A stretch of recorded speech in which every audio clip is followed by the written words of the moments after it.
बिस्मिल्लाहिर्रहमानिर्रहीम। अस्सलाम वालेकुम dear students, welcome to my YouTube channel. उम्मीद करते हैं आप सब खैरियत से होंगे। अल्लाह ताला आप सब के लिए आसानियाँ पैदा करे। तो आज हम MGT 211 का मिड टर्म का लेक्चर नंबर 18 स्टार्ट करेंगे। तो 18 लेक्चर का टॉपिक आज का हमारा है कंपनसेशन एंड बेनिफिट। टॉपिक को स्टार्ट करने से पहले आपसे एक छोटी सी रिक्वेस्ट है कि अगर आप मेरे चैनल पर नए हैं तो मेरे चैनल को सब्सक्राइब कीजिएगा और बेल आइकन को ज़रूर प्रेस कीजिएगा ताकि हर नई आने वाली वीडियो आप तक पहुंच सके। तो चलते हैं टॉपिक की तरफ। तो सबसे पहले है कंपनसेशन क्या है। कंपनसेशन का मतलब ये होता है कि मुआवजा, किसी भी चीज़ का रिवार्ड दे देना, किसी भी चीज़ का बदला दे देना। तो इसमें यह होता है कि कोई भी ऑर्गेनाइजेशन किसी भी इंडिविजुअल को जो उसने कोई भी टास्क कंप्लीट किया होता है या मुख्तलिफ जॉब परफॉर्म कर रहा होता है, उसके बदले में जो रिवार्ड दिया जाता है उसको कंपनसेशन कहते हैं। कंपनसेशन में बेसिक सैलरी वगैरह वो भी आ जाती है, इंसेंटिव भी आ जाते हैं, बोनस वगैरह आ जाते हैं, मुख्तलिफ किस्म के बेनिफिट दिए जाते हैं या और मुख्तलिफ किस्म के रिवार्ड्स जो होते हैं वो कंपनसेशन के अंदर आ जाते हैं। तो ये होता है कंपनसेशन। उसके बाद नेक्स्ट है वेजेस एंड सैलरीज क्या है। तो वेजेस कहते हैं compensation in the form of money paid for time work. अगर आप कुछ टाइम के लिए काम करते हैं तो जो आपको पैसे दिए जाते हैं, मनी दी जाती है, रकम दी जाती है, तो वो वेजेस के अंदर आता है। सैलरी कहते हैं कि compensation in the form of money paid for discharging the responsibility of the job. जब आप मुख्तलिफ किस्म की रिस्पॉन्सिबिलिटी जॉब्स की जो परफॉर्म करते हैं तो उसके बदले में आपको सैलरी दी जाती है। उसके बाद नेक्स्ट है इंसेंटिव प्रोग्राम। तो इस इंसेंटिव प्रोग्राम के अंदर पहली किस्म आ जाती है इंडिविजुअल इंसेंटिव। तो इंसेंटिव बेस्ड पे plan that rewards individual performance. अगर कोई अकेला वर्कर जो है वो काम करता है और उसको मुख्तलिफ रिवार्ड की शक्ल के अंदर उस अकेले को दिया जाए तो उसको इंडिविजुअल इंसेंटिव कहा जाता है। अगर बोनस कहते हैं individual performance incentive in the form of the special payment. मुख्तलिफ किस्म की स्पेशल पेमेंट, जैसे ईद पे हमने देखा कि मुख्तलिफ कंपनीज जो हैं या ऑर्गेनाइजेशंस हैं या मुख्तलिफ किस्म के डिपार्टमेंट हैं वो ईदी के तौर पे के साथ कुछ पैसे, कुछ रकम 2000, 5000, 10,000 या मुख्तलिफ किस्म की तो वो दे देते हैं। तो उसको हम बोनस कहते हैं, जो कि किसी भी स्पेशल पेमेंट दी जाती है अपनी सैलरी के अलावा। उसके बाद है मेरिट सैलरी सिस्टम। इसमें individual incentive linking compensation to perform in non sales job. तो उसमें ये होता है कि तमाम वर्कर जो होते हैं उन तमाम को वो इंसेंटिव जो है इंडिविजुअली तौर पे हर किसी को परफॉर्म करने पे ये चीज़ दी जाती है। Pay for performance are variable pay individual incentive that reward a manager for the specially productive work। अगर आप किसी भी ऑर्गेनाइजेशन की जो प्रोडक्ट है उसकी आउटपुट जो है वो ज़्यादा हो जाती है तो उसको उसकी परफॉर्मेंस पे, उसकी कारकर्दगी के हवाले से चीज़ को पे किया जाता है। नेक्स्ट टॉपिक है कंपनी वाइड इंसेंटिव। वो इंडिविजुअल था, अब कंपनी के लिहाज से कंपनी वाइज कैसे है कि जितने भी वर्कर उसके अंदर कंपनी के अंदर काम कर रहे हैं उन तमाम को इकट्ठा दिया जाएगा। जितना भी दिया जाएगा वो सारों के लिए एक जैसा ही होगा। प्रॉफिट शेयरिंग प्लान, इसमें ये होता है कि मुख्तलिफ किस्म के टास्क होते हैं या प्रोजेक्ट होते हैं, अगर वो अचीव हो जाते हैं तो कंपनी को बहुत ज़्यादा प्रॉफिट होता है, तो फिर वो प्रॉफिट का कुछ परसेंटेज या कुछ हिस्सा अपने एम्प्लॉयज़ को दे देते हैं। तो ये हो जाता है profit sharing plan. Gain sharing plan में ये होता है incentive plan that reward group of the productivity improvement. अगर उसमें से कुछ लोग को अपनी प्रोडक्टिविटी को इम्प्रूव करते हैं, कुछ ग्रुप मकसद जो प्रोडक्शन डिपार्टमेंट है वो अपनी कारकर्दगी को अच्छा दिखाता है तो और प्रोडक्ट जो है वो सालाना जो है वो ज़्यादा बना लेता है तो उसको गेन शेयरिंग प्लान में शामिल किया जाता है। नेक्स्ट है pay for knowledge plan. Incentive plan to encourage employ to learn new skills or become proficient at different job. उसमें ये होता है कि मुख्तलिफ लोग जो होते हैं, एम्प्लॉयज़ जो होते हैं, वो अपने नॉलेज को, अपने स्किल्स को बढ़ाते हैं जिसकी वजह से फिर वो मुख्तलिफ डिपार्टमेंट के अंदर काम करते हैं जिसकी वजह से उनको प्रॉफिट वगैरह मिलता है। इसके बाद है benefit program. Compensation other than wages or salary some may be required by the law such as worker compensation insurance, insurance for the compensation worker injured on the job। अगर वो कोई भी प्रोग्राम कर रहे हैं, मकसद ये है कि जॉब कर रहे हैं, उसके दौरान कोई ज़ख्मी वगैरह हो जाता है तो उसकी देखभाल के लिए ये लॉ होता है कि उनको इंश्योरेंस वगैरह कंपनी करवा देती है, या उसको जो हॉस्पिटल के चार्जेस होते हैं वो पे कर दिए जाते हैं, या उसकी कुछ हेल्प कर दी जाती है, तो ये आ जाते हैं बेनिफिट प्रोग्राम के।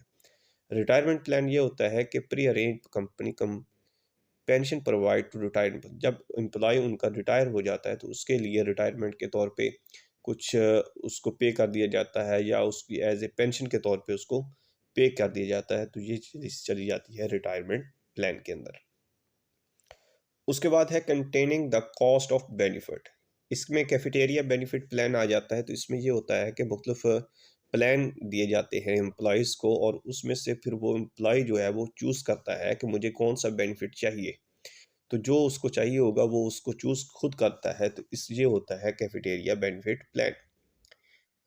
इसके बाद नेक्स्ट पॉइंट है आपके पास इक्वल एम्प्लॉयमेंट अपॉर्चुनिटी। तो इसमें ये होता है कि कोई भी ऑर्गेनाइजेशन या कंपनी जो होती है वो तमाम लोगों को, जो भी उसके एम्प्लॉयज़ होते हैं, उसके लिए जो अपॉर्चुनिटी होती हैं वो इक्वल होती हैं। वो कोई भी फ़र्क उसके अंदर नहीं रखा जाता कि जो अच्छा काम करेगा, जो अच्छा परफॉर्म करेगा, तो उसके लिए वो अपॉर्चुनिटी परफॉर्म करेंगे और उसको वो अपॉर्चुनिटी इक्वल मिलेंगी।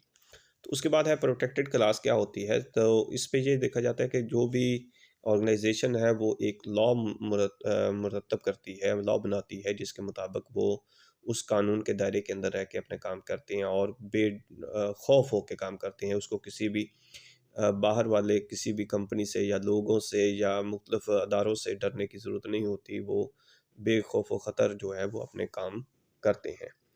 उसके बाद नेक्स्ट है equal employment opportunity commission, EEOC। तो ये एमसीक्यूज़ के लिए इम्पोर्टेंट है कि EEOC जो है वो एब्रीविएशन किस चीज़ का है, तो इक्वल एम्प्लॉयमेंट अपॉर्चुनिटी कमीशन। तो इसको ज़रूर याद रखिएगा। तो इसमें भी यही देखा जाता है कि जो जस्टिस की जाती है कि किसी भी जो एम्प्लॉय है उसके साथ कोई भी फ़र्क ना हो और लॉ के मुताबिक उसको ट्रीट किया जाए।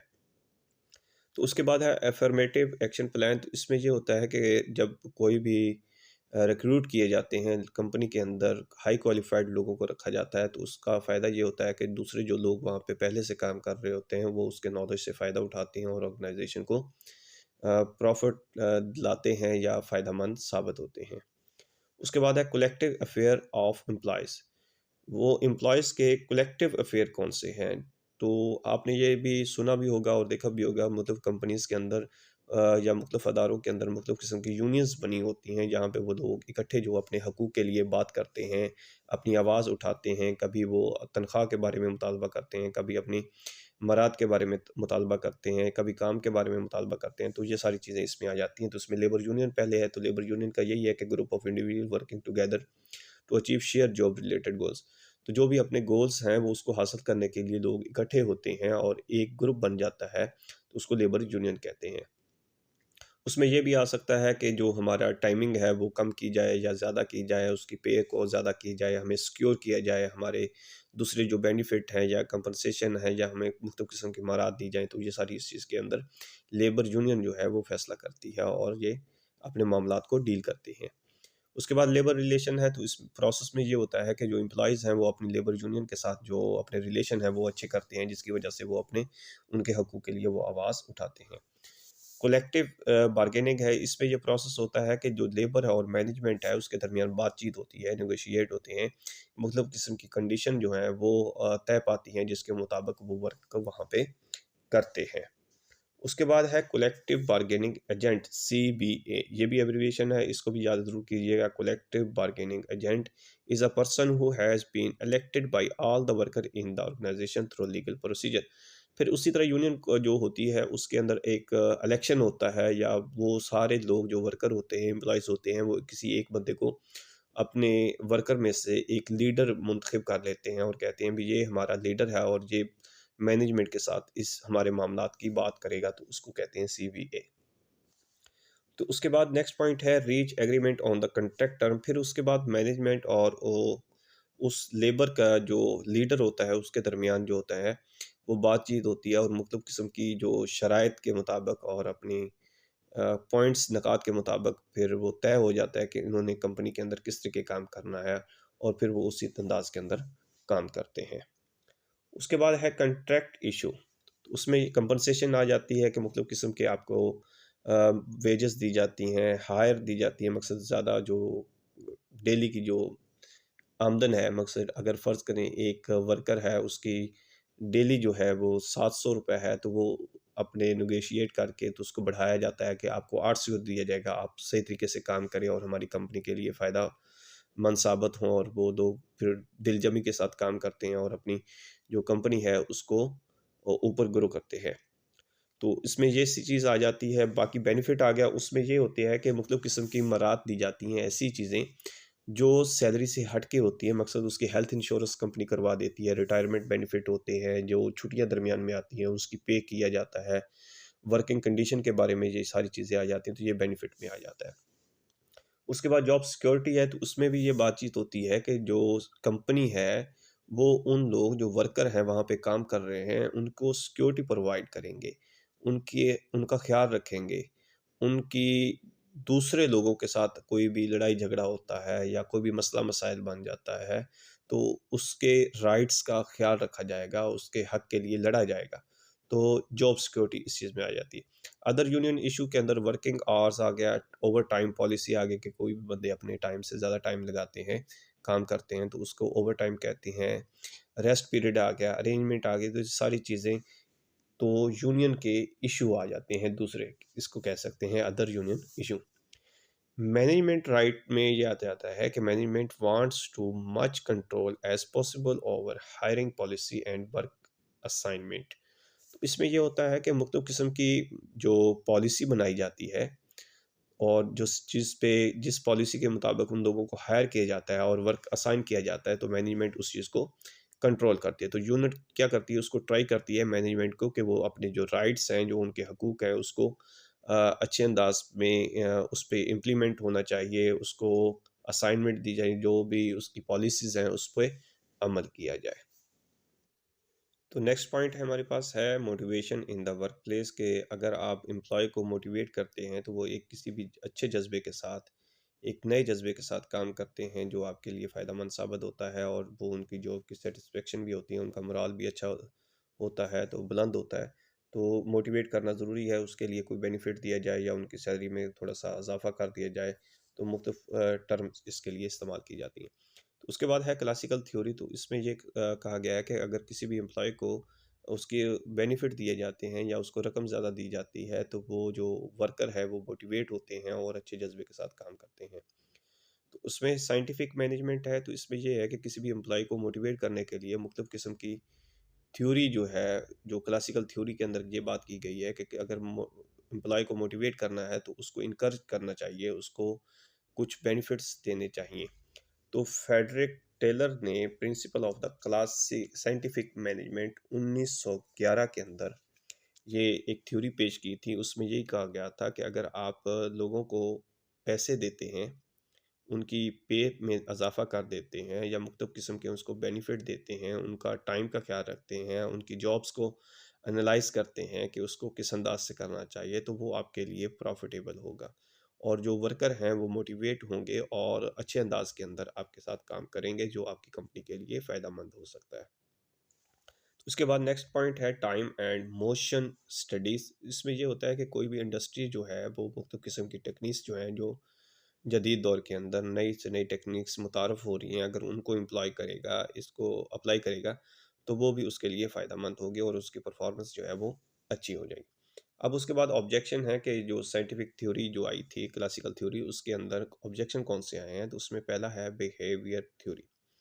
तो उसमें हॉथरन स्टडीज़ ने ये किया था, उसने ये कहा था कि एक तो 1925 के अंदर हार्वर्ड रिसर्चर स्टडी ऑथवर्ड worker to western electric outside Chicago.